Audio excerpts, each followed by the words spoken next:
हम लोग London force last lecture में डिस्कस किया था van der Waals force of attraction.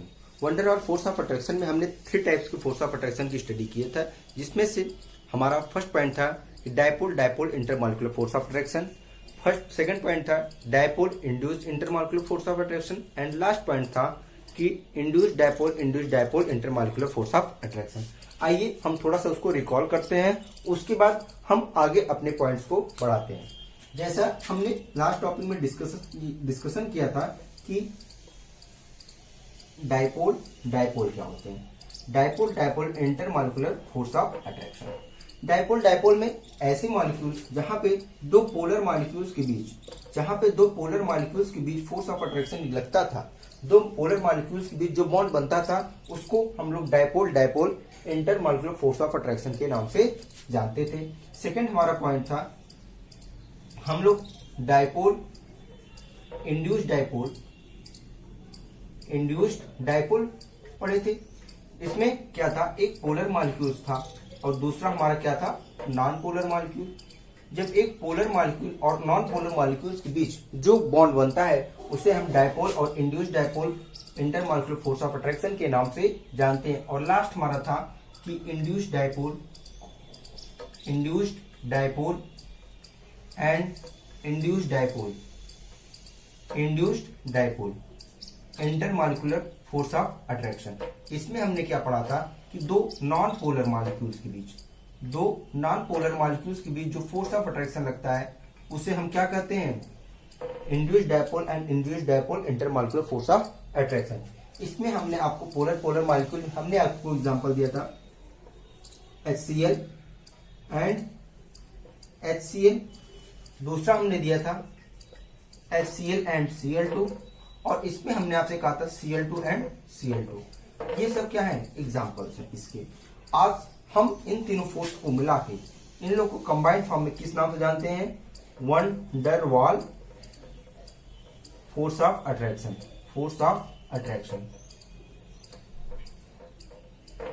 इसके बारे में कंप्लीट हम लोग डिस्कशन वीडियो नंबर 1, जिसका लिंक आपके नीचे डिस्क्रिप्शन बॉक्स में दिया गया है, आप वहां से देख सकते हैं। हमने इसका कंप्लीट डिस्कशन कर लिया है। आज हम उस फैक्टर को बात करेंगे कि किस किस फैक्टर पे हमारा wonder Waals force of attraction या लंदन फोर्स डिपेंड करता है।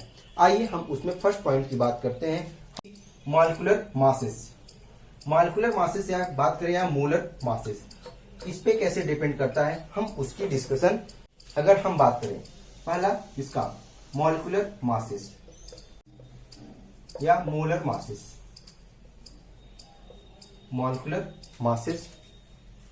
या मॉलिक्यूलर साइज, या इसको मॉलिक्यूलर साइज के नाम से जानते हैं।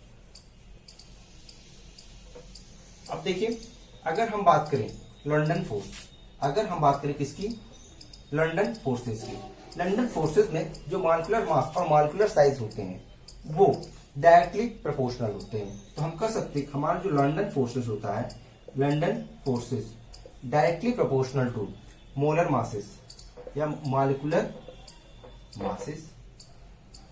कहने का सेंस ये है कि जैसे जैसे मॉलिक्यूल्स की मॉलिक्यूलर मासेस बढ़ेंगे वैसे वैसे हमारा लंदन फोर्स बढ़ता चला जाएगा। अब एग्जांपल आता है, जैसे अगर हमारे पास CH4 है, CH3 CH2 है, CH3 CH2 CH3 है। हाँ, ये सब मॉलिक्यूल्स हैं, ये सब हमारे पास मॉलिक्यूल्स हैं। तो इसमें अगर क्वेश्चन पूछा जाए सबसे ज्यादा लंदन फोर्स किसमें काम करेगा, तो हम बता सकते हैं कि हमारा जो लंदन फोर्स होगा, क्योंकि अब देखिए मॉलिक्यूलर साइज और मॉलिक्यूलर मासेस, यहाँ पे अगर मॉलिक्यूलर मास की बात करें कि CH3 एक कार्बन, यहाँ पे 2 कार्बन की चेन है, यहाँ पे कितने कार्बन की चेन है, 3 कार्बन की चेन है। तो हम कह सकते हैं कि जैसे जैसे मॉलिक्यूल्स की साइज बढ़ेगी लंदन फोर्स बढ़ता चला जाएगा। तो ये हमारी increasing order of molecular London forces. सबसे ज्यादा लंदन फोर्स किसमें होगा, सबसे ज्यादा लंदन फोर्स इस मॉलिक्यूल्स में होगा, उसके बाद इस मॉलिक्यूल्स में होगा, और सबसे कम लंदन फोर्स इस मॉलिक्यूल्स में होगा। अब यहीं पे एक क्वेश्चन आपसे पूछा जाता है, यहाँ पे एक बहुत इजी क्वेश्चन और आपको फंसाने के लिए पूछा जाता है। और आप सब जानते हैं हमारे पास एक हैलोजन सीरीज होती है, halogen series F2 Cl2 Br2 और I2, ठीक है। हैलोजन सीरीज में अगर हमारे पास F2 को जो मॉलिक्यूल्स होते हैं वो गैसियस फॉर्म में पाए जाते हैं, गैस के फॉर्म में। Cl2 भी हमारे किसके फॉर्म में, गैस के फॉर्म में। लेकिन ब्रोमीन जो है वो लिक्विड के फॉर्म में पाया जाता है, किसके फॉर्म में, लिक्विड। बट आयोडीन जो है हमारे सॉलिड के फॉर्म में पाया जाता है। तो एक क्वेश्चन आता है कि आयोडीन और फ्लोरीन और आयोडीन दोनों में वंडरवाल फोर्स ऑफ अट्रैक्शन, या हम कह सकते लंडन फोर्स लगता है, दोनों में लंडन फोर्स लगता है, लेकिन I2 क्यों सॉलिड होता है और F2 क्यों गैस होता है। तो हमारा एक क्वेश्चन यहां बन सकता है कि भाई, एक क्वेश्चन बन सकता है कि why I2 is solid and F2 is liquid. एक इजी क्वेश्चन बन सकता है। तो आप इसका सीधा और सिंपल आंसर देंगे तो हम क्या सकते हैं, यह क्या है, due to small size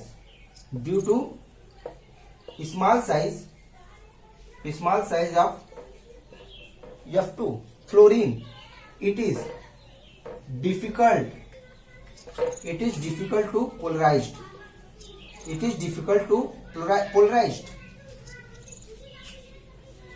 that's why fluorine is gas, that's why fluorine is gas। अब यहाँ पे I2 क्या है, I2 की साइज बड़ी है। I2 की जब साइज बड़ी होगी उसको पोलराइज करना उतना आसान होगा, और इसी वजह से उसमें क्या होगा, वंडरवाल या कह सकते हैं लंडन फोर्स सबसे अधिक लगेगा। और जब लंडन फोर्स सबसे अधिक लगेगा उसके मॉलिक्यूल्स के बीच, उसके पार्टिकल्स के बीच फोर्स ऑफ अट्रैक्शन स्ट्रांग हो जाएगा, और जब फोर्स ऑफ अट्रैक्शन स्ट्रांग होगा तो मॉलिक्यूल्स क्या हो जाएगा, सॉलिड के फॉर्म में पाए जाएंगे। तुम्हारा राइट आंसर क्या हो जाएगा, due to small size of fluorine it is difficult to polarized. Okay, अब नेक्स्ट हम बात करते हैं जो लंडन फोर्स होता है और दूसरे पॉइंट पे भी डिपेंड करता है। वो सेकेंड पॉइंट है हमारा जो सेकेंड पॉइंट है मॉलिक्यूलर ज्योमेट्री।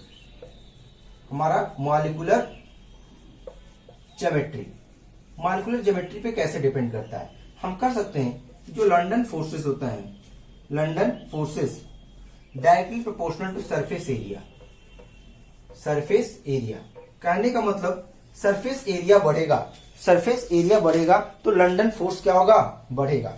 सरफेस एरिया बढ़ेगा तो लंडन फोर्स बढ़ेगा। कैसे, आप एग्जांपल यहां पे देख सकते हैं। जैसे अगर हम बात करें 1 2 3 4 और 5 कार्बन की चेन है, ये देखिए। सेकेंड अगर हम बात करें, एक ये भी 5 कार्बन और दूसरा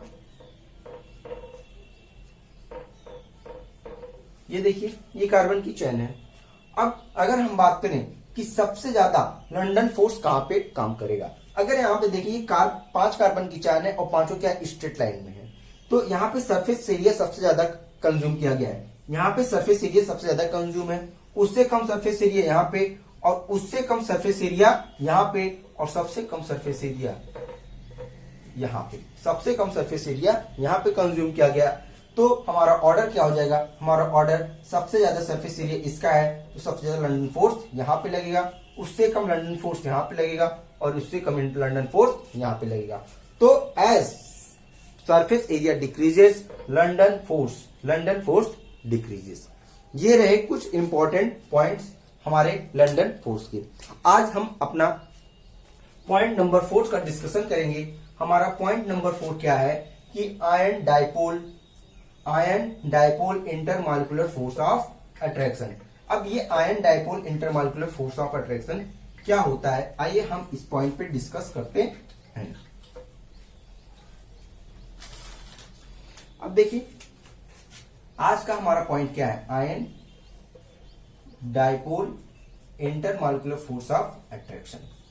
ये देखिए ion dipole intermolecular force of, यहां पे जैसे क्लियर हो रहा है, आयन कोई आयनिक कंपाउंड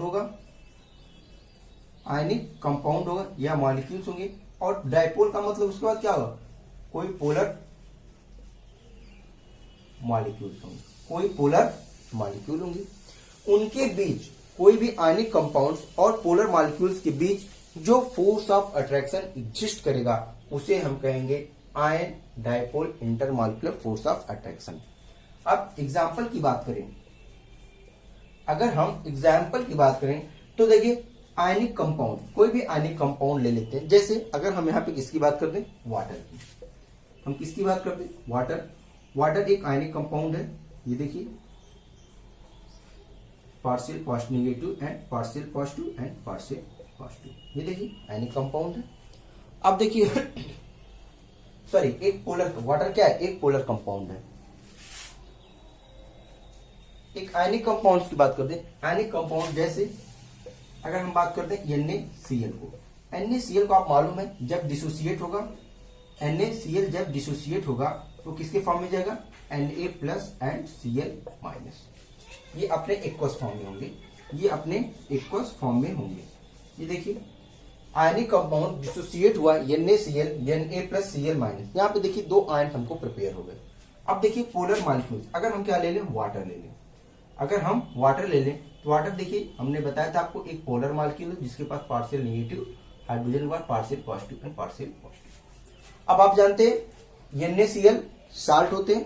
अगर हम इसको क्या कर दें, वाटर में डिजॉल्व कर दें, साल्ट को जब वाटर में डिजॉल्व करेंगे तो उनके अंदर ion dipole intermolecular force of attraction लगेगा।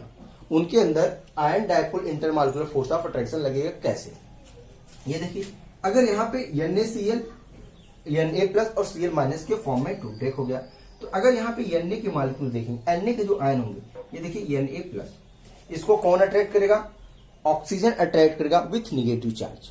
ऑक्सीजन अट्रैक्ट करेगा विथ निगेटिव चार्ज। अब आप यहाँ पे देख सकते हैं, यहाँ पे ऑक्सीजन मॉलिक्यूल रख दी और यहाँ पे एक हाइड्रोजन, यहाँ पे एक हाइड्रोजन। तो ऑक्सीजन के ऊपर पार्शियल निगेटिव, ये देखिए ये पार्शियल पॉजिटिव और पार्शियल पॉजिटिव। अब यहाँ पे देखिए एक फोर्स ऑफ अट्रैक्शन लग जाएगा।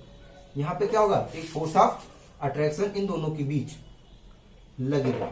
अब देखिए इस स्ट्रक्चर को हम इस स्ट्रक्चर के फॉर्म में बना सकते हैं। ये देखिए सोडियम का क्या, प्लस और ऑक्सीजन का माइनस, ऑक्सीजन का माइनस। अब यहाँ पे देखिए इस कंप्लीट स्ट्रक्चर को इस फॉर्म में हमने लिख दिया। फर्दर अगर हम लिखना चाहें फिर इस स्ट्रक्चर को प्लस और माइनस के फॉर्म में लिख सकते हैं। सोडियम का पॉजिटिव चार्ज और ऑक्सीजन का निगेटिव चार्ज। अगर यहाँ पे अगर हम फर्दर लिखना चाहें इसके सोडियम का पॉजिटिव और ऑक्सीजन का नेगेटिव, और यहाँ पे एक हम और बनाना चाहें सोडियम का पॉजिटिव और ऑक्सीजन का नेगेटिव। यहाँ पे देखिए अगर आप बनाना चाहें, देखना चाहें, यहाँ पे आप ऑक्सीजन लगा दीजिए, ये देखिए हाइड्रोजन, ये hydrogen partial positive partial positive. ये देखिए इसके ऑक्सीजन H2O का ऑक्सीजन और सोडियम का N, इनके बीच एक फोर्स ऑफ अट्रैक्शन एग्जिस्ट करेगा, एक फोर्स ऑफ अट्रैक्शन एग्जिस्ट करेगा। उस फोर्स ऑफ अट्रैक्शन को हम ion dipole intermolecular force of attraction का नाम देंगे।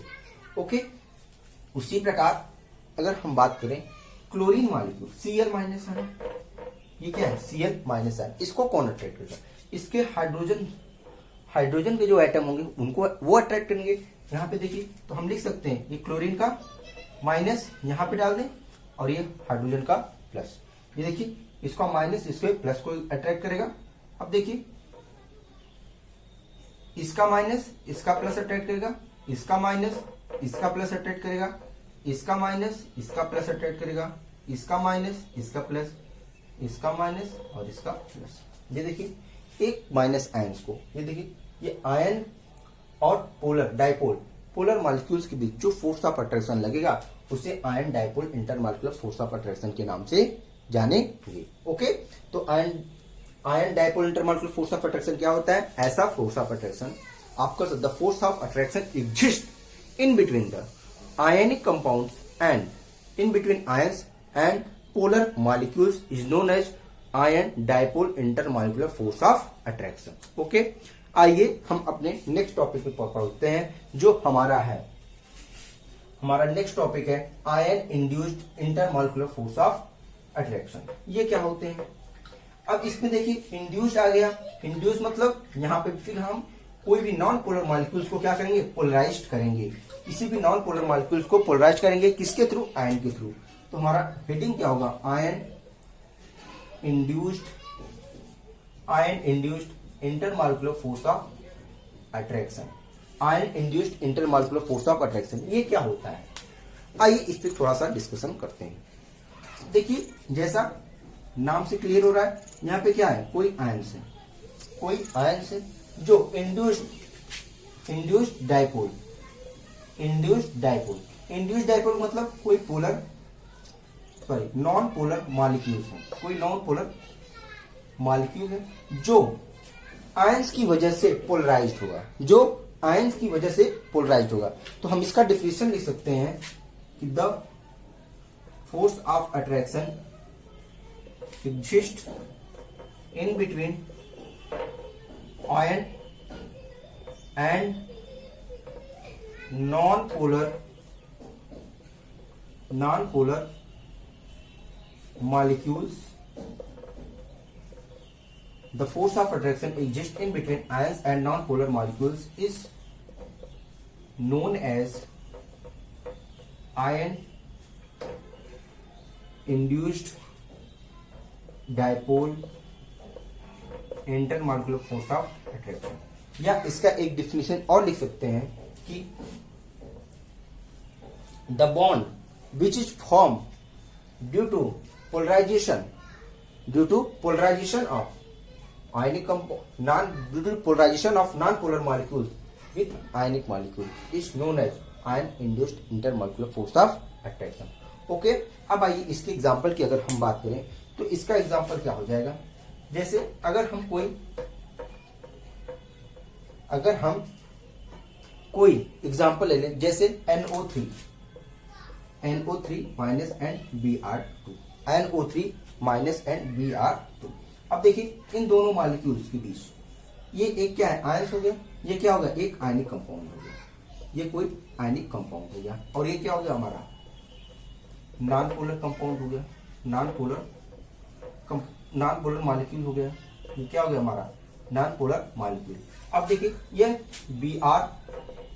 Pr के ऊपर कोई प्रकार की पॉजिटिव और नेगेटिव चार्ज नहीं है, लेकिन जैसे ही ये क्या होगा NO3 माइनस के संपर्क में आएगा, NO3 माइनस के कांटेक्ट में आएगा, इस Br के ऊपर पार्शियल पॉजिटिव और इस Br के ऊपर पार्शियल नेगेटिव चार्ज डेवलप हो जाएगा। इसी पोलरिटी को, इसी इंड्यूस्ड पोलरिटी को क्या कहेंगे, ion induced dipole intermolecular force of attraction. ये रहा ion induced intermolecular force of attraction. अब हमारा आज का लास्ट टॉपिक होगा हाइड्रोजन बॉन्डिंग। हाइड्रोजन बॉन्डिंग होता क्या है, इसका हम कंप्लीट एक अलग वीडियो बनाएंगे जिसमें हाइड्रोजन बॉन्डिंग के टाइप्स, हाइड्रोजन बॉन्डिंग किस किस पॉइंट पे डिपेंड करते हैं, हर एक कंप्लीट हम लोग डिस्कशन करेंगे। आइए हाइड्रोजन बॉन्डिंग थोड़ा सा यहाँ पे समझते हैं। हाइड्रोजन बॉन्डिंग, हाइड्रोजन बॉन्डिंग क्या होती है, यह भी एक प्रकार का क्या होता है, intermolecular force of attraction, inter molecular force होता है। यह भी एक प्रकार का इंटरमॉलिक्यूलर फोर्स होता है जो हाइड्रोजन और most electronegative element fluorine, oxygen और नाइट्रोजन के बीच लगता है। तो हम कह सकते हैं कि the intermolecular bond which is form in between most electronegative element of fluorine, oxygen and nitrogen with hydrogen is known as hydrogen bonding. Okay, hydrogen bond सिर्फ यही चार एलिमेंट्स मिलकर फॉर्म करते हैं। अगर फ्लोरीन हाइड्रोजन के साथ बॉन्ड बना लेगा तो उस बॉन्ड को हम कहेंगे हाइड्रोजन बॉन्ड, ऑक्सीजन हाइड्रोजन के साथ बॉन्ड बनाएगा उसको हम हाइड्रोजन बॉन्ड का नाम देंगे, नाइट्रोजन हाइड्रोजन के साथ बॉन्ड बनाएगा तो हम उसको हाइड्रोजन बॉन्डिंग का नेम देंगे। अब इसको हम रिप्रेजेंट करते हैं dotted line, it is represented by dotted line. अगर यहाँ पे हाइड्रोजन बॉन्डिंग की बात करें, हाइड्रोजन बॉन्डिंग भी दो प्रकार का होता है, एक होता है इंट्रा मॉलिक्यूलर हाइड्रोजन बॉन्डिंग, दूसरा होता है हमारा इंटर मॉलिक्यूलर हाइड्रोजन बॉन्डिंग। अब देखिए इंटरमॉलिक्यूलर और इंट्रामॉलिक्यूलर हाइड्रोजन बॉन्डिंग क्या होता है। इंटरमॉलिक्यूलर हाइड्रोजन बॉन्डिंग वो बॉन्डिंग होती है जब मॉलिक्यूल डिफरेंट कंपाउंड के साथ, जैसे अगर HF दूसरे HF के साथ बॉन्डिंग बना रहा है तो इसको क्या कहेंगे, इंटरमॉलिक्यूलर हाइड्रोजन। अब जब हाइड्रोजन बॉन्ड का फॉर्मेशन एक ही मॉलिक्यूल्स के अंदर होता है, जब हाइड्रोजन बॉन्ड का फॉर्मेशन एक ही मॉलिक्यूल के अंदर होगा तो उसे क्या कहेंगे, इंट्रामॉलिक्यूलर हाइड्रोजन बॉन्डिंग। और जब हाइड्रोजन बॉन्ड का फॉर्मेशन डिफरेंट कंपाउंड्स के साथ होता है, तो उसे हम क्या कहेंगे, इंटरमॉलिक्यूलर हाइड्रोजन बॉन्डिंग। तो गाइस ये रहा आज का कंप्लीट लेक्चर। तो प्लीज हमारे चैनल को लाइक सब्सक्राइब शेयर जरूर करें। और हमारा जो नेक्स्ट वीडियो होगा हाइड्रोजन बॉन्डिंग, इसी के साथ हमारा पूरा यूनिट, हमारा पूरा topic intermolecular force of attraction खत्म होगा। Thank you, bye bye.